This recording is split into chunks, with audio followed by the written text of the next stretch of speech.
You've prayed, you've cried, you've waited, and now it's just quiet.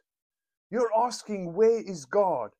Isaiah 40:31 says, but those who wait on the Lord shall renew their strength.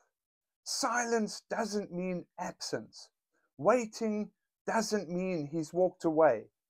God's silence is often a sign he's working behind the scenes. When you don't hear him, keep trusting. When you don't feel him, keep worshiping. Faith isn't about feeling, it's about foundation. Follow if you're holding on, even in the silence.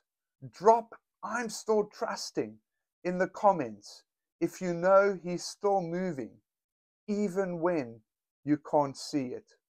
God's delay is never God's denial. God bless you.